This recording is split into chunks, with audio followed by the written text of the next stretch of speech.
Kanina nabanggit mo, galing ka ng New Zealand. So, OFW ka ba doon? Nag-start ako doon as student. Okay. Tapos naging OFW ako. Tapos kung maging OFW, naging resident ako. So, ano ko doon, permanent resident. So, pwede akong bumalik kahit anong oras sa New Zealand. Ang tinabaho mo doon, dairy farm? Hindi. Medtech ako doon. So, field ko talaga is medical technology. So, paano ka umuwi ka dito, tapos naging dairy farmer? Ayun nga, from family background na may pagkukuhanan ako ng knowledge, ng real knowledge from the ground. Kasi ngayon, madali lang maghanap ng information. Pero iba pa rin yung makukuha mo knowledge yun sa taong doon siya nabuhay for the longest time. So, like my uncle tsaka yung lola ko, yun ang livelihood nila. So, isa yung strong factor ako nung umuwi. May pagkukuhanan ako ng knowledge. Pangalawa, yung dairy industry nga ng New Zealand, nakita ko. Gaano kaya yaman ng mga farmers. Ito yung dilemma sa atin. Pag dito sa atin, pag sinabing magsasaka, medyo may ganung factor na mahirap. Ay, baliktad doon sa nakita ko. Pag nakakita ko dairy farmer doon, expect mo mayati yun sa Auckland. Di ba? Ganong status nila sa buhay kung mga dairy farmers. So sabi ko, bakit hindi ko subukan sa Pilipinas? Mag-dairy farm. And in the first place naman, kaya nag-abroad lang ako to get some capital. Pero napatagal lang ako dahil napakaganda ng New Zealand. Napakaganda ng bansa. So, nag-enjoy ako doon. At nakalimutan ko yung first goal ko. Actually, ang daming nangangarap na mga from farmer to the businessman na pumunta New Zealand. Tapos ikaw nasa New Zealand na. Umuwi ka pa. Yan yung mga nakuha kong feedback ko sa mga kaibigan ko, magulang ko na umuwi ka pa, ang ganda-ganda ng buhay mo doon. Sa New Zealand, meron kami public insurance. Pag nawalan ka ng trabaho, may suporta ka. Pag na-aksidente ka sa work mo, you get paid. Pag may nawalan ka ng trabaho, technically buhay sa New Zealand, kakain kahit anong mangyari sa'yo. Ganun siya, yun ang gusto kong bibigay na perspective. Ganun kaganda yung government system. Okay. So, susuportan ka nila hanggang makabalik ka sa trabaho mo, hanggang makahanap ka sa trabaho. But sabi ko nga, hindi pwedeng ako lang yung safe. Hindi lang pwede na ako lang yung masaya doon. Kumusta naman yung mga kababayan ko? No, I'm not trying to be patriotic, but yun yung call ko. Kailangan kong mag-create ng bago na naranasan ko, sana may share ko din. Parang nung bago ko sa New Zealand, gusto ko lahat ng kakilala ko dalhin ko doon. Kasi masaya yung nararanasan ko, maganda yung lugar. Pero hindi possible yun. Madala ko lahat ng kakilala at kaibigan ko sa New Zealand para paramdam sa kanila. So sabi ko, kung uuwi ako, makakreate ako ng ecosystem ng dairy, ng mga entrepreneur, mga batang magnenegosyo. Hindi man kasing yayaman ng mga dairy farmers sa New Zealand. At least matanggal lang yung dilemma pagdating sa pangingibang bansa. Parang yun lang ang pag-asa. Yun ang gusto ko rin i-break sa chain na OFW, chain na, kasi magulang ko din naman, nag-abroad, tas ako. So, ngayon may anak na ako, kinakat namin yun. Yun ang ayaw na naming cycle na lahat ng next generation namin nag-OFW. So, umuwi kami para pursue yung dairy industry dito na napakalaking potential pa. 99% nung umuwi ako, imported. Though, nag-increase naman as per data nila ngayon na nasa 98-97% na yung imagine how long it takes para say 1-2%. So, very dependent ang Pilipinas sa imported. So, pag ganun yung situation, imagine yung potential. Kung 99% imported. So, meron ka 99% opportunity naman kung nasa Pilipinas ka pagdating sa dairy. Yung mga sir, yung mga nagbabalak na may masasabi ba sa mga gustong mag-abroad? Siguro, before ka mag-abroad, tanongin mo muna bakit.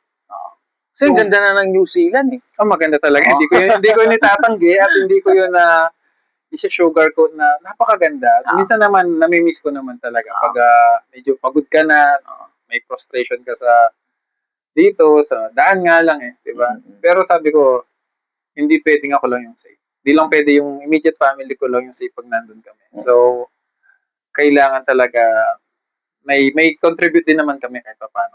So, sabi nga, hindi enough na kami lang yung okay. So, sa mga gusto mag-abroad at New Zealand, aralin nyo.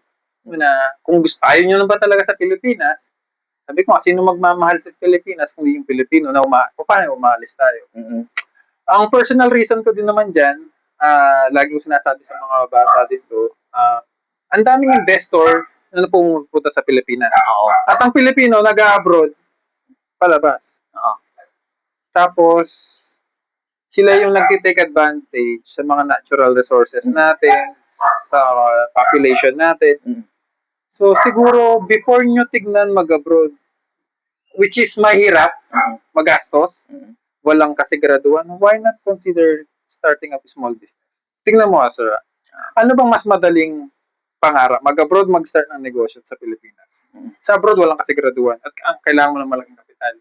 Dito sa Pilipinas, kahit wala kang kapital, kung may kaibigan ka lang, magtinda ka ng produkto niya, kahit tulungan mo siya, mag-sales ka muna, mag-ipon ka, mas madali yun. Sa akin, this is my perspective and based on my experience abroad in Philippines, na mas madali mag-umpisa ng negosyo dito kaysa sa mag-abroad. Kasi hindi mo nga alam anong bansa ka pa mapupunta. Lalo na ngayon, may gera.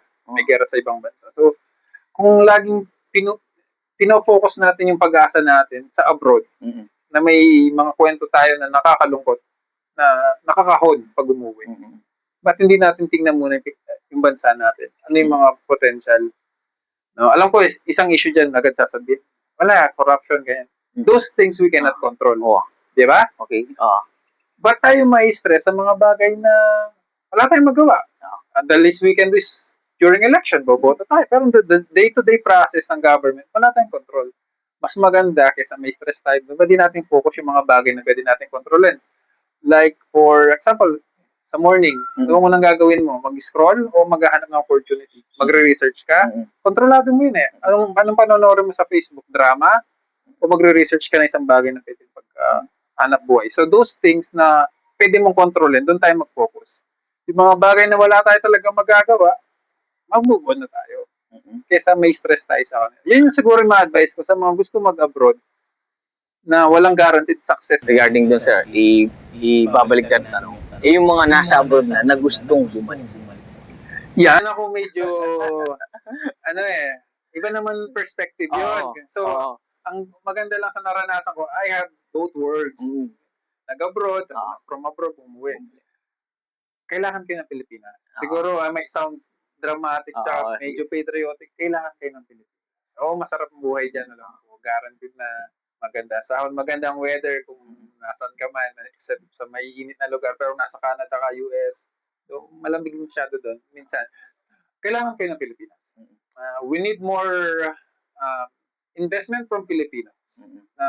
Mamumuhunan dito galing sa ibang bansa. Iba pa rin yung nasa bansa. Iba yung feeling. Alam naman nila yan. I don't think na magkaka-argument tayo na mas masarap pa rin sa Pilipinas. Kahit maraming negative things na pwede ka sabihin, pero pag kinumpara mo yung bansang kinalakihan, doon sa bansang pinagtatrabawan mo ngayon, kaya nagbabakasyon, di ba? Ang ang nakakatawa lang, nagtatrabaho tayo, gusto natin sa abroad, pero pag panahon ng bakasyon, Pilipinas ang pinipili. Di ba? Ay, yung foreigner dito nagbabakasyon. Siguro, sa mga gusto mong bumalik, aralin nyo before kayo umuwi. Ako, siguro share ko lang yung experience ko. Yung last 2 years ko sa trabaho, nakaset na ako umuwi. Nag-aaral ako. So, habang may trabaho pa ako, nag-start na to. So, 2022, nag-start na kami. Siguro, pro tip, based on experience, yung mga failures mo, kaya ka pa ng suportahan ng trabaho mo. Diba? Sumasahod ka pa. So, may mga early mistakes ka, may pagkukuhanan ka pa. Unlike na iipunin mo ng todo, kahit gano'n pa kalaki yan, pag inipon mo at dinala mo dito, wala kang karanasan, at wala kang enough knowledge, maubos yun. So, ang strategy ko noon, dahan-dahan, mga early mistakes supported by my job. So, nung ready na, pwede nang medyo stable na, kung para sa bahay, dalawa na yung pundasyon, medyo nakatayo pero maalog, yung umuwi na ako. Hindi na ako masyadong naghintay. Baka kasi matayo man yung dalawang pundasyon, yung finishing hindi ko na kayanin. So, ikaw na yung nagtuloy. Umuwi na ako. Nag-decide na ako na umuwi. Tsaka yun nga, permanent resident ka naman, pag wala ka na, takbo ka doon. Yun lang siguro isang security na pwedeng sabihin nila, may babalikan ka na. Kaya ang lakas ng loob mo. Hindi yan ang mindset ko. Kung ang mindset kong umuwi is magkamali, hindi success ang goal ko kasi may security ako doon. Hindi ko siya kinonsider na babalik pag nag-pay. Oo. Yun sir, bakit pangalan nung business niyo Puklo? Pukulo is very Kapampangan to. No? Naririnig ko to sa mga magsasakas tuwing umaga no, sa Kapampangan. Ay karabol na Pukulo. When they say that, it means malaki yung udder, the dede, the breast of the carabao or the animal. It means abundant. Pag malaki yun, it means big harvest. So, para ma-promote ko rin yung Kapampangan culture, and napakaganda rin naman ng recall ng mga ano. The first time na inintroduce ko to sa mga kaibigan ko, nagtawanan. So that's the reaction I want. Okay, may hook siya yung pangalan. So pinush ko natin yung pangalan ng Puklo. And sa other region, baka ibang meaning, which is mas Oo nakakatawa. nga, So, iniisip ko nga, si Puklo, babae yung owner niya. So, akala ko nga, siya yung malaki yung Puklo. hindi. Hindi ko alam, yung palang may-ari, mahilig sa Puklo. Puklo ng hayop. Yung sa hayop. Yung sa, pagpili ng mga gatas ng kalabaw. Pero nakakoin dito yung kapatid ko. Nag-almusal kami. Tapos nabanggit niya yung word na Puklo. Tapos ginrab ko yun. Sabi ko, ito yun na yung name.